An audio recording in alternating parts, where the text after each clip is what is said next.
በዓለም አቀፍ ደረጃ የአቪዬሽን ኢንዱስትሪው ለ65 ሚሊዮን ሰዎች የሥራ ዕድል ፈጥሯል። ለዓለም ኢኮኖሚ ደግሞ 2.7 ትሪሊዮን ዶላር ጠቅላላ ምርት አበርክቷል። እንዲሁም በየዓመቱ 35 በመቶ የሚሆነው የዓለም የንግድ ልውውጥ የሚካሄደው በዚሁ ዘርፍ ነው። 54 በመቶ የሚሆነው የቱሪስቶች እንቅስቃሴ በአየር ትራንስፖርት የሚከናወን ነው። በሌላ በኩል የአፍሪካ አህጉር የዓለማችንን 1.2 ቢሊዮን ሕዝብ ብዛት ይዛ ከአቪዬሽን ኢንዱስትሪ ውስጥ ያላት ድርሻ ግን ከ3 በመቶ አይበልጥም። ይህ ግዙፍ የዓለማችን ኢኮኖሚ አንቀሳቃሽ ዘርፍ በአፍሪካ አህጉር ያለው ድርሻ ለምን ዝቅተኛ ሊሆን ቻለ?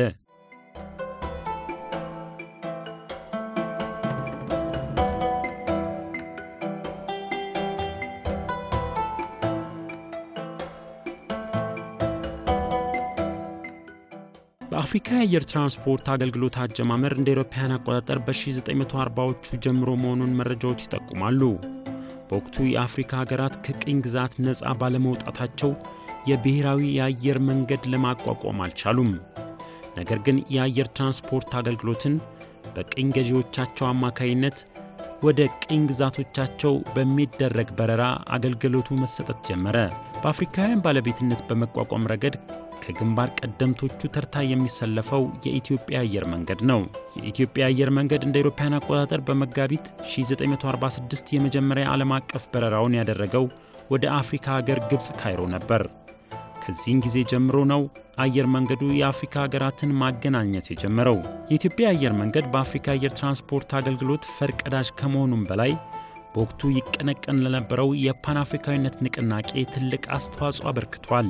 ከመጀመሪያው የአፍሪካ አንድነት ድርጅት በተመሰረተበት ወቅት ራሱ በምስረታው ወቅት በወቅቱ የኢትዮጵያ ንጉሥ የነበሩት ቀዳማዊ ኃይለ ሥላሴ ከተለያዩ የአፍሪካ መሪዎችን የውጭ ጉዳይ ሚኒስትሮችን እያመጡ በሚያነጋግሩበት ጊዜ የኢትዮጵያ አየር መንገድ ነበር በአብዛኛው ከተለያዩ የአፍሪካ ሀገሮች የተለያዩ የአፍሪካ መሪዎችን ወደዚህ ሀገር ያመጣ የነበረው።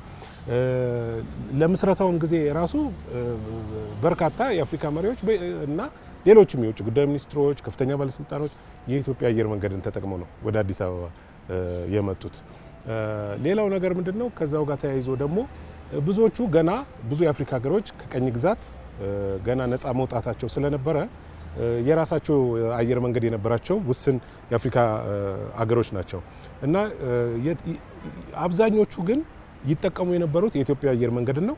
የኢትዮጵያ አየር መንገድ በዛን ጊዜ የተለያዩ የአፍሪካ ሀገሮችን በማገናኘት ለምሳሌ ከምዕራብ እና ምስራቅ አፍሪካን ለመጀመሪያ ጊዜ ያገናኘው በአየር ትራንስፖርት የኢትዮጵያ አየር መንገድ ነው።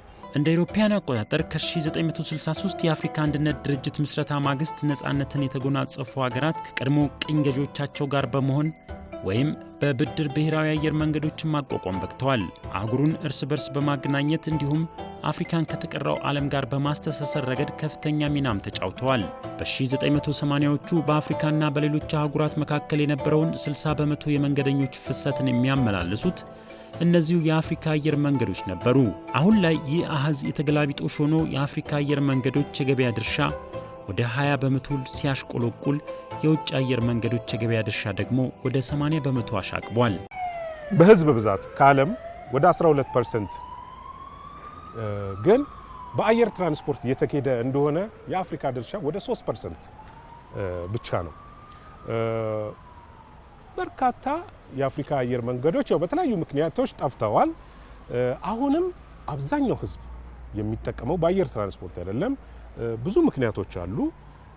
ግን የአየር ትራንስፖርቱ እንደዚህም ሆኖ ወደ 8 ሚሊዮን ለሚሆን አፍሪካውያን የስራ ዕድል ፈጥሯል። ለኢኮኖሚ አጠቃላይ ደግሞ ለጂዲፒ ወደ 80 ቢሊዮን ዶላር ያህል አስተዋጽኦ ያደርጋል። ይህ ነው ያለው ሁኔታ የሚመስለው። ግን ምንድነው አሁንም በርካታ ችግሮች አሉ። የአቪዬሽን ዘርፍ በዓለም ላይ በንግድ፣ በትምህርት፣ በቱሪዝም ዘርፍና በመንግስታትና በህዝቦች ሁለንተናዊ ግንኙነት ላይ ከፍተኛ አስተዋጽኦ አለው።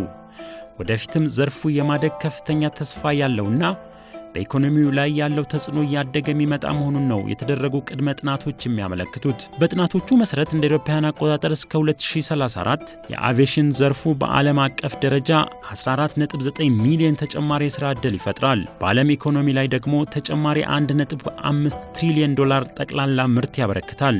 ይህ ማለት የአየር ትራንስፖርት በ2034 ለ99.1 ሚሊዮን ሰዎች የሥራ ዕድል እንዲሁም $5.9 ትሪሊዮን ጠቅላላ ምርት ያበረክታል ማለት ነው። በመሆኑም ከዚህ በፈጣን ሁኔታ እያደገ ካለው የአየር ትራንስፖርት አገልግሎት ዘርፍ አፍሪካ እንደ አህጉር ድርሻዋን ማሳደግ ግድ ይላታል።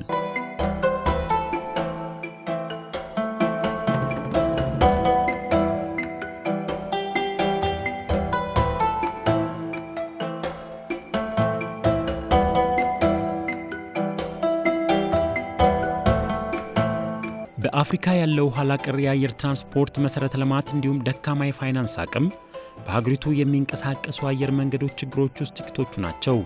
ከዚህም በላይ ግን በአህጉሪቱ ያለው የአየር ትራንስፖርት የእርስ በርስ ትስስር ደካማነት ዘርፉ በዓለም ላይ ካለው እድገት መጠቀም እንዳይቻል አድርጎታል።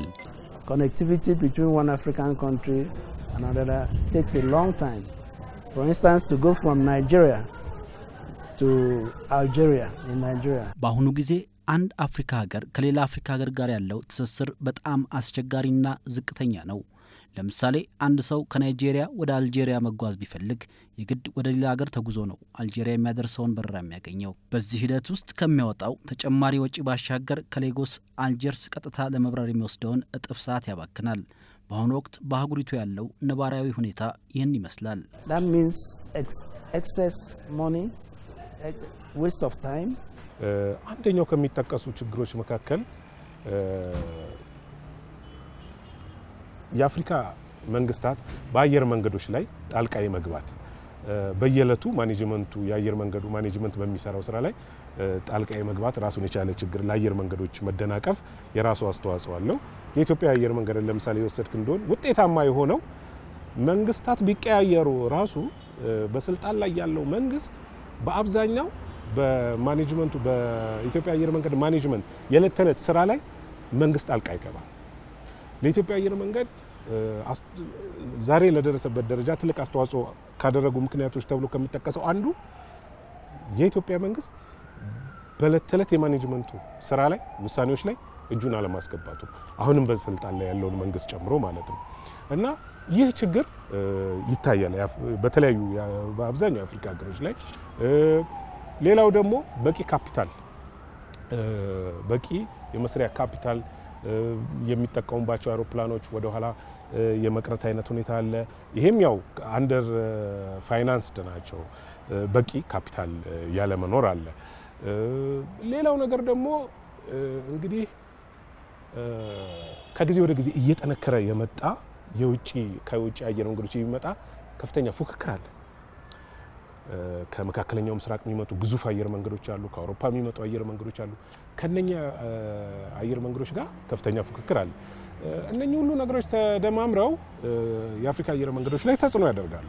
የአህጉሪቱ የአየር ትራንስፖርት የሚከተለው ልማዳዊ አሰራር ሌላኛው ለዘርፉ እድገት መጓተት ምክንያት ነው። በተለይም በሁለት ሀገሮች መካከል የበረራ አገልግሎት ለመስጠት የሚቀመጡ ቢሮክራሲያዊ አሰራሮች ዜጎች የፈለጉትን የአየር መንገድ አገልግሎት እንዳያገኙ አድርጓቸዋል።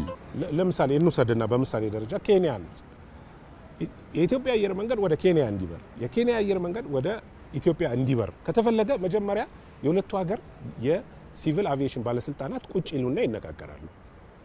አየር መንገዶቹ አይደሉም። አየር መንገዱ መብረር ይፈልጋል፣ የዛም ወደዚህ መምጣት ይፈልጋል አይደለም። ግን በአየር መንገዶች ደረጃ ሳይሆን ድርድሩ የሚደረገው የኢትዮጵያ ሲቪል አቪዬሽን እና የኬንያ ሲቪል አቪዬሽን ባለስልጣናት ቁጭ ብለው ይደራደራሉ። ባይላተራል ኤር ሰርቪስ አግሪመንት የሁለትዮሽ የአየር አገልግሎት ስምምነት ይነጋገራሉ። ያንተ ወደኛ ብዙ ጊዜ ሬሲፕሮካል እኩል የኛ ወደ እናንተ በሳምንት 3 ጊዜ ይብረር፣ የናንተ ወደኛ በሳምንት 3 ጊዜ ይብረር ወይም 4 ጊዜ ተብለው ይስማማሉ። እንደ ሀገር ነው 3 የሚሰጠው። አንዳንድ አየር መንገዶች እኮ 10 አየር መንገድ ሊኖራቸው ይችላል። ግን 3 ከተባለ 3 ነው የሚሰጠው ማለት ነው።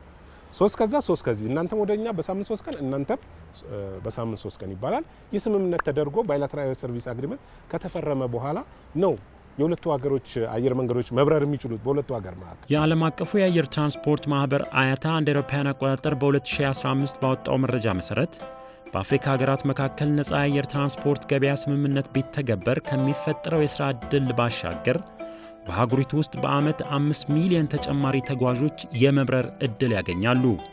በነፃ ገበያ ምክንያት በሀገራት መካከል ያለው የአየር ትራንስፖርት ትስስር ማደግና የመጓጓዣ ወጪ መቀነስ ለዚህ አስተዋጽኦ እንደሚያደርግ ጥናቱ ያመለክታል።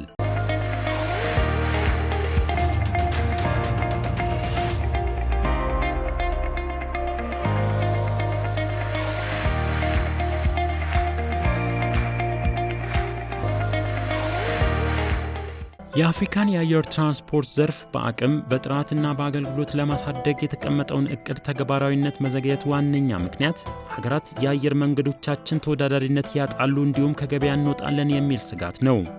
በዚህ ምክንያት አንዳንድ የአፍሪካ ሀገሮች በራቸውን ለአፍሪካ አየር መንገዶች በመዝጋት ለውጭ አየር መንገዶች የበረራ ፍቃድ ሲሰጡ ተስተውሏል።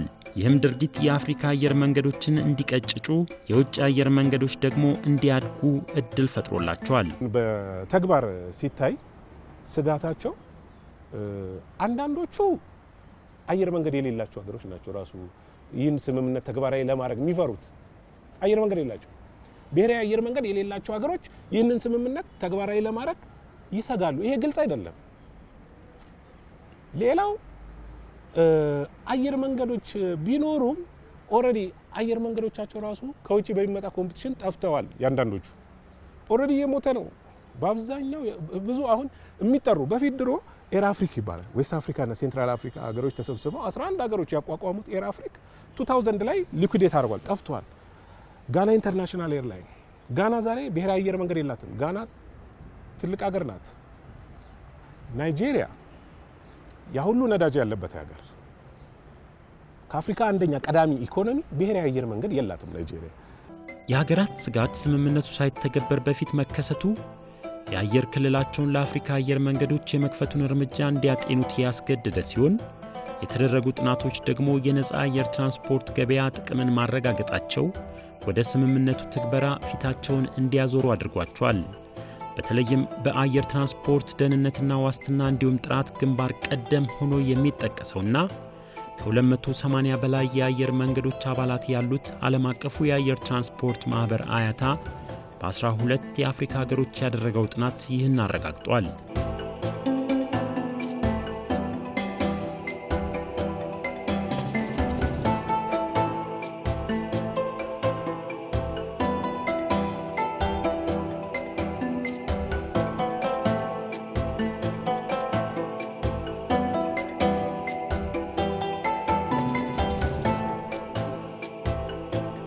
የአፍሪካ ህብረት የማሳኮሩ ውሳኔን ለመተግበር 20 ዓመታት በላይ ከወሰደበት በኋላ ባለፈው ጥር ወር መጨረሻ ላይ ባካሄደው 30ኛ የመሪዎች ስብሰባ ላይ ስምምነቱን መተግበር መጀመሩን በይፋ አብስሯል።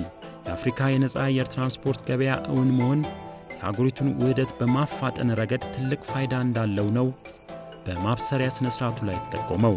Single air transport market which is very important for the overall development of our continent and in line with the many projects that take us to our wishes for 2063. I'm glad we can achieve even some of le single African airport transport market. C'est un projet qui a duré pendant longtemps. Que la déclaration de Yamoussoukro date de 1999. Ce projet fait partie des projets phares de l'agenda 2063. Je crois que c'est un élément supplémentaire que nous ajoutons dans la የዘርፉ ባለሙያዎች እንደሚያስቀምጡት በአፍሪካ የአየር ትራንስፖርትን ለማግኘት ምክንያታዊ ያልሆኑ ጊዜና ገንዘብን ለመሰዋት ግድ ይላል።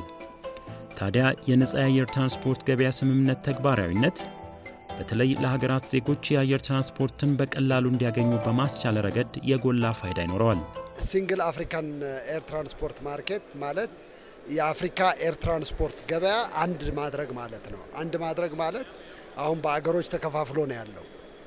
ኢትዮጵያ አለ፣ ኬንያ አለ፣ ናይጄሪያን እያለ አሁን አንድ ላይ ሆነው ገበያው አንድ ሆኖ አየር መንገዶች በውስጥ አፍሪካ ውስጥ የሚያደርጉት በረራ እንደ አንድ ይቆጠራል ማለት የእያንዳንዱ አገር ፈቃድ አያስፈልገውም ማለት ነው። ምክንያቱም አገሮቹ ዛሬ ይሁንታቸውን እየሰጡ ነው ማለት ነው።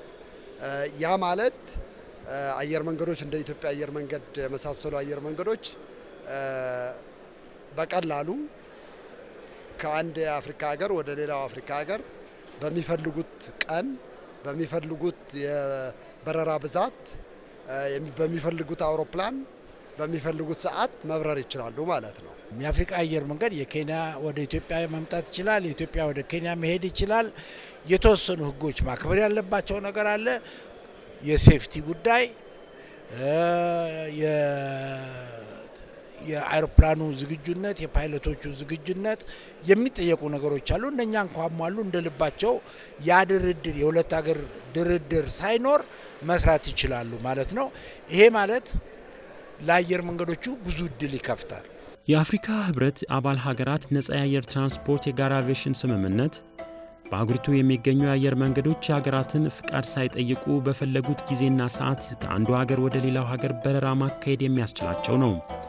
በስምምነቱ ምክንያት በሀገራት መካከል ያለው የአየር ትራንስፖርት ትስስር ማደግና የመጓጓዣ ወጪ መቀነስ ለዚህ አስተዋጽኦ እንደሚያደርግ የዘርፉ ባለሙያዎች ይገልጻሉ። አንዳንድ ጥናቶች እንደሚያመለክቱት ከሆነ አዲሱ ስምምነት ተግባራዊ ሲሆን የአየር ትራንስፖርት ዋጋን አሁን ካለው በ25 በመቶ እንዲቀንስ ያደርገዋል።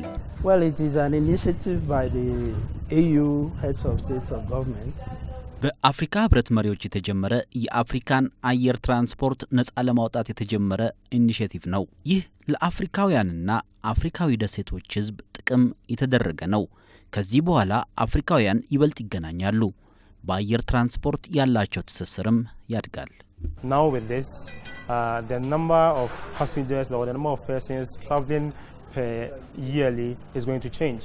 It's going to stimulate it because before connecting from, for instance, from Accra to Dakar, taking you so many hours. Now you have a carrier who can directly from Accra move to Dakar or from any other part of Africa. Having this single market will አንደኛ ነገር ህዝብ ለህዝብ መተዋወቅ አለበት። ህዝብ ለህዝብ ለመተዋወቅ መገናኘት አለበት። ለመገናኘት በአፍሪካ ውስጥ አሁን በመንገድ በባቡር በመናምን ገና ነው። ስለዚህ መገናኛው አየር ነውና ይሄ ለመቀራረብና አብሮ ለማደግ ያስችላል።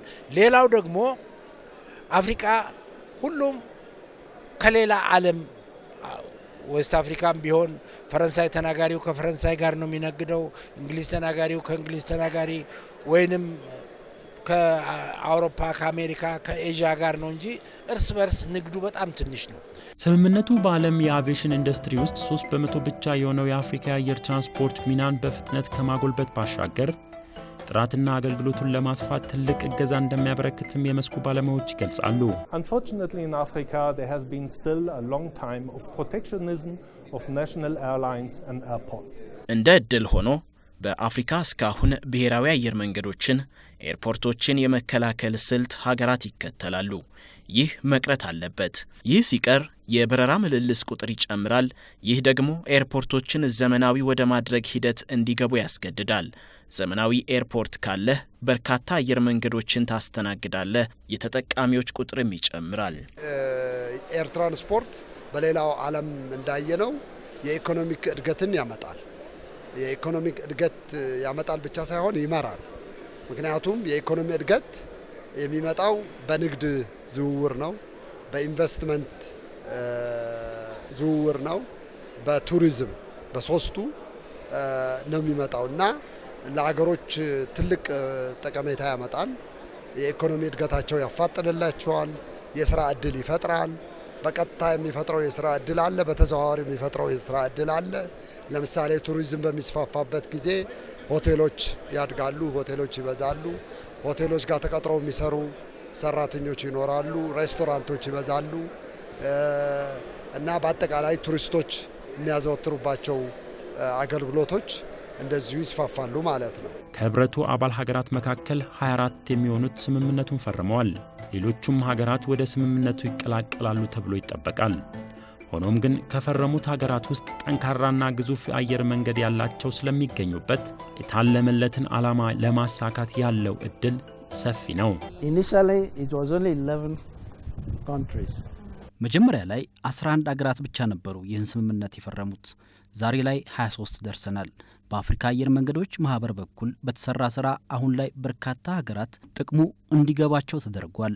የተቀሩትም ይቀላቀሉናል ብለን እንገምታለን። ሆኖም ግን በስምምነቱ ከታቀፉት ውስጥ በአህጉሪቱ የሚንቀሳቀሱ ዋና ዋና አየር መንገዶች ያሉበት በመሆኑ ፕሮግራሙ ውጤታማ እንደሚሆን ጥርጥር የለኝም። እንግዲህ አፍሪካ ውስጥ 54 ሀገሮች ነው ያሉት። 23ቱ ናቸው አሁን በ11 ተጀመረ 23 ደረሰ።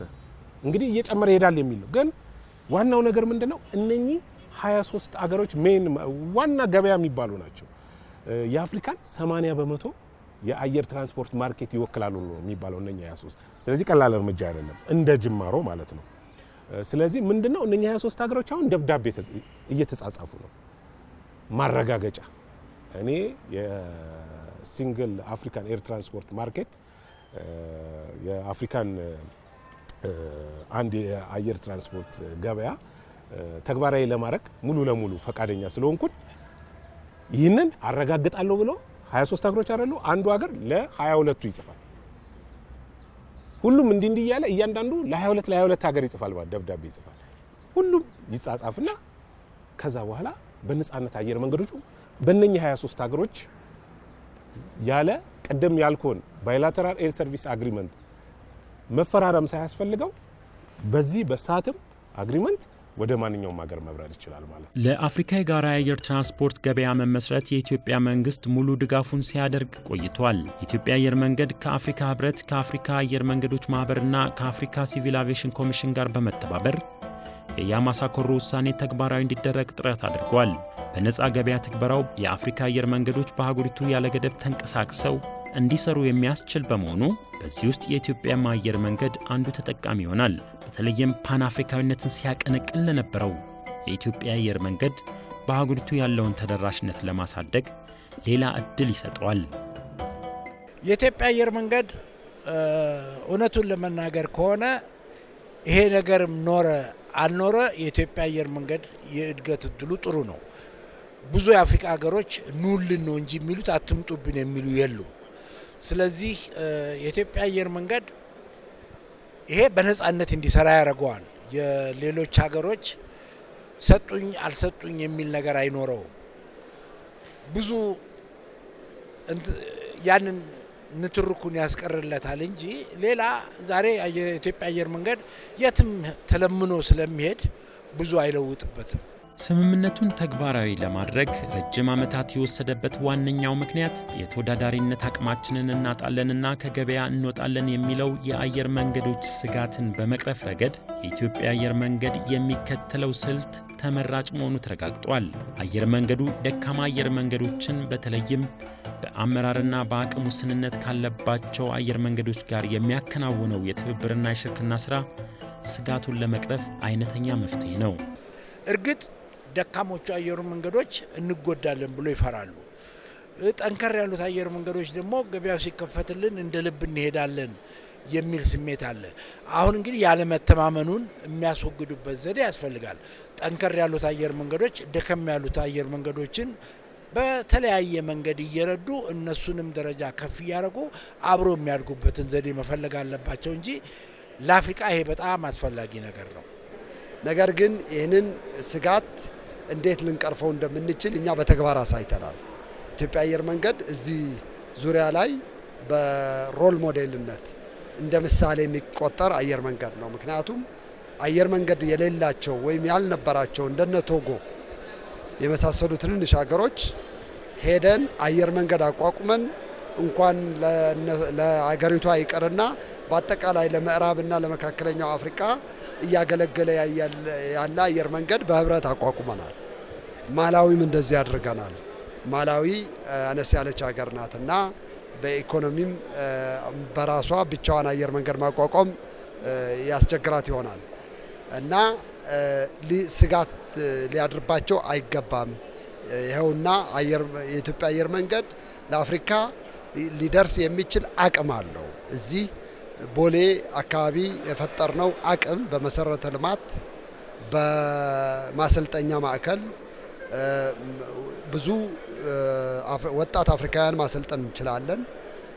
አውሮፕላን ልንከራይላቸው እንችላለን። አውሮፕላን ልንሰጣቸው እንችላለን እና አብረን የምናድግበት ሁኔታ በሐሳብ ደረጃ ብቻ ሳይሆን በተግባር እያሳየን ነው ያለ ነው። በአፍሪካ ነጻ የአየር ትራንስፖርት ገበያ መከፈቱ ብቻ ዘርፉን ከተቀረው ዓለም ጋር ተወዳዳሪ ያደርገዋል ማለት አይደለም።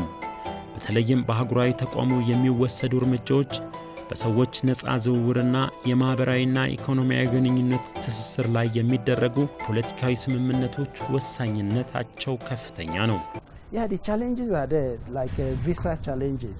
ይህን ኢኒሼቲቭ ስኬታማ ለማድረግ አሁንም ተግዳሮቶች አሉ። የአየር ክልልን ክፍት ማድረግ ብቻ በራሱ በቂ አይደለም።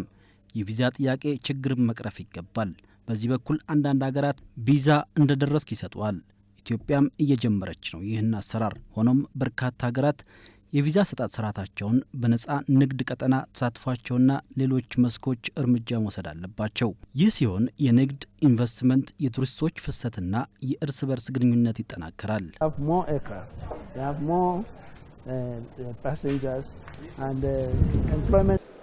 እንደ ድሮ የምናስብ ከሆነ በዚህ በአዲሱ አሰራር ውስጥ ሊሰራ አይችልም። ስለዚህ ህጉ ብቻ መቀየሩ ሳይሆን የሰውም አስተሳሰብ፣ የመንግስታት አስተሳሰብ፣ የአፍሪካ አንድነት ማህበር ራሱ አሰራሩ መለወጥ አለበት።